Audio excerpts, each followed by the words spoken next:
Good morning and welcome to Stelbot Adventures. We are in Alert Bay in British Columbia, Canada today. Come along for today's adventure.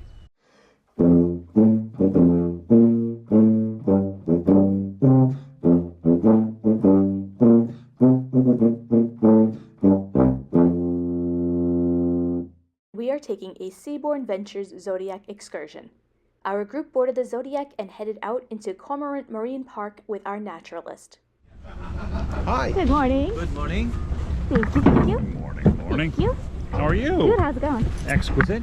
Sit down.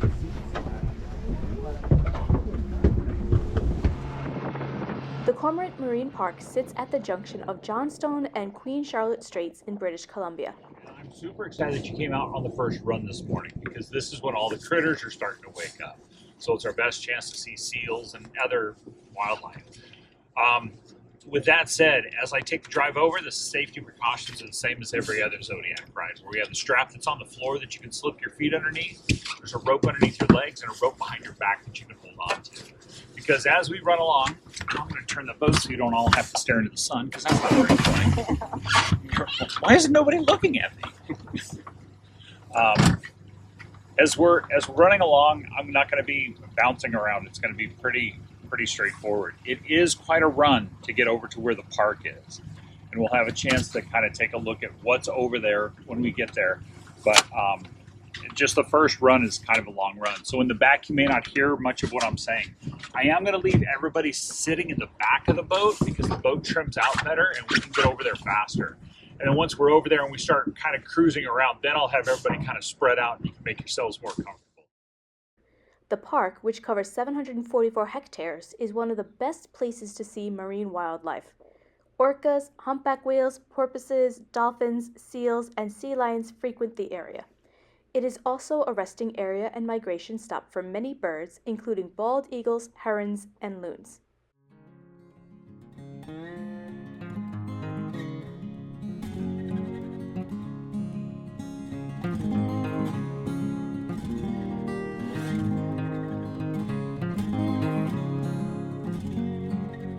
Tide just changed.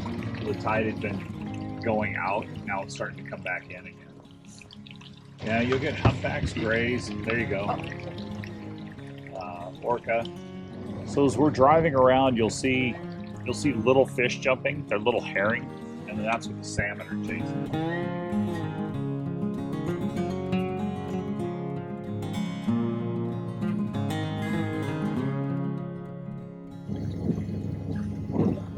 And otter. Yeah.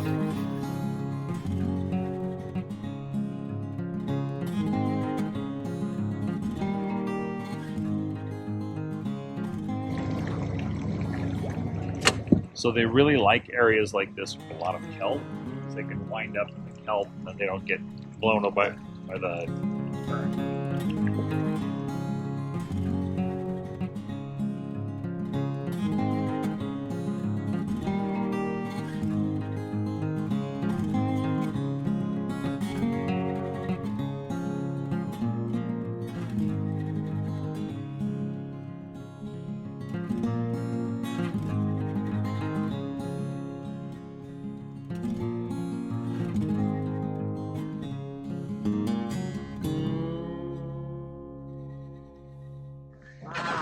So the kelp itself it'll feel a little slimy, but after you let go of it, it doesn't feel, there's nothing slimy. It's just the way it feels. But to see the size of some of this stuff, and it's hollow. So the kelp itself, the stuff can grow up to like a foot a day. Oh, wow. It can grow really fast. But there's a lot of companies that use this for food. So you can, any of the barnacle products that you see, like chips and all that, they use this for part of the build. So, yeah, I don't usually recommend eating it, but I've had some guests that were super excited about it.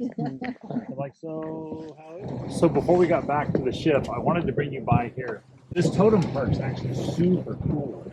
So the shuttle, the tender will bring you over and drop you off here. You can see one of the tenders is actually at the dock right now. Yeah. And then you walk up and then you can check this out.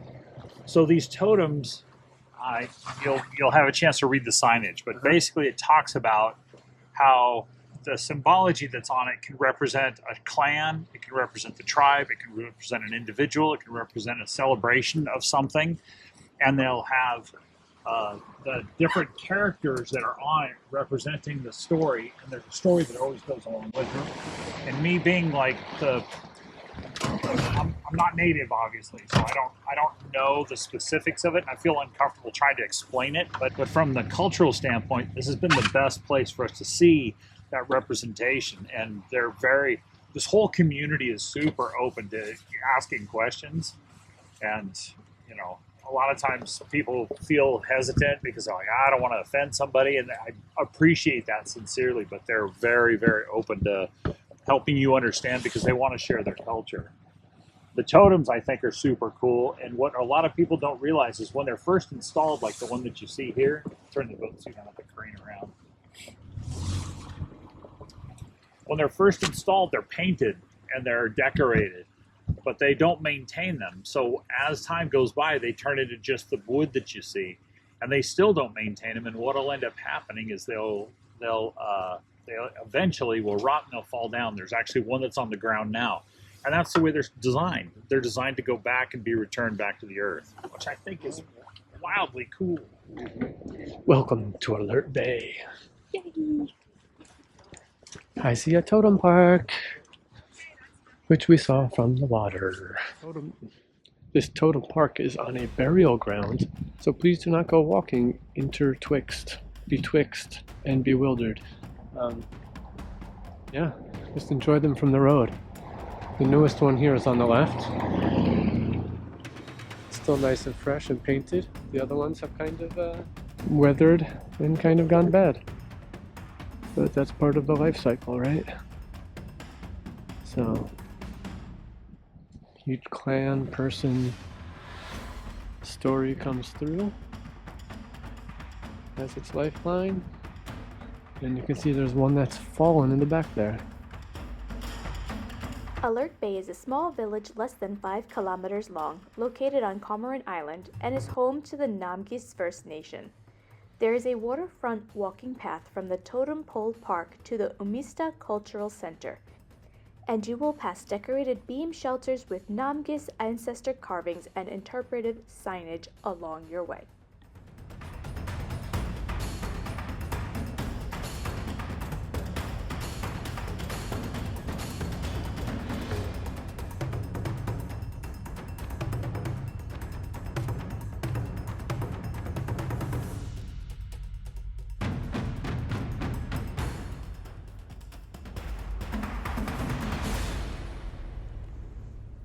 Well, thank you for coming along with us here in our Alaskan Inside Passage cruise. We hope you enjoyed this series of Alaska and southwestern Canada. If you enjoyed this video, please give it a thumbs up. And the whole series. If not, go back to rest and watch them. If you have not yet subscribed, please do so. Leave a comment below letting us know what your favorite part of our journey was, our quest. What parts of southwest Canada and southeast Alaska should we check out next, or again, or better, or how?